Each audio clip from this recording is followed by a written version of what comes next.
ټي ټي پی پاکستاني حکومت په ګونډو کړ. پلاوي طالبانو پسې کابل ته راغلي. پاکستان څنګه طالبانو سره هغه کار کوي چې اشرف غني سره یې کوه. جزئیات هم دلته وګورئ او چینل سبسکرایب کړئ. کله هم چې پاکستان کې وسلوال بریدونه او یا هم خونړۍ چاودنې کېدې نو پاکستاني چارواکي به کابل ته منډې وهلې. د جمهوریت وخت کې خو به د دوی لوی درستیز راتلو خو اوس خپل ټیټ پوړي مامورین لېږي.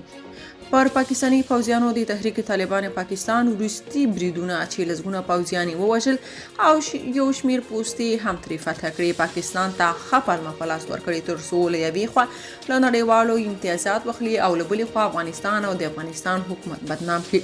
تازه خبر دا دی چې د پاکستان یو پلاوی کابل ته راغلی. د اسف دراني په مشرۍ یو لوړپوړی پاکستاني پلاوی کابل ته راغلی. د پاکستان د ځانګړي استازي اسف دراني په مشرۍ یو لوړپوړی پاکستاني پلاوی د سرپرست حکومت له چارواکو سره د خبرو لپاره نن کابل ته راغلي. سرچینې وایي چې ټاکل شوی دا پلاوی به کابل کې د خپل سفر پر مهال د سرپرست حکومت او لوړپوړو چارواکو سره د افغانستان او پاکستان په حالاتو خبرې وکړي.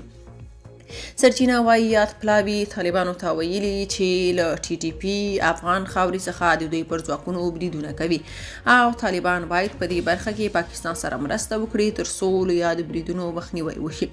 سرچینه زیاتوي طالبانو ورته په ښکاره توګه ویلي چې ټي پی او نورې جنگي ډلې افغانستان کې شتون نه لري نو پر ضد اقدام څنګه وکړي. د سرچینو په خبره چې طالبانو ویلي پاکستاني حکومت د خپل لاس په کار شي خپل کمزوري دی نه پټوي او پر افغانستان او اسلامي امارت د تورونو لګولو دی لاس واخلي. ګنې دا کار به د دواړو هیوادونو اړیکې لا خرابې کړي.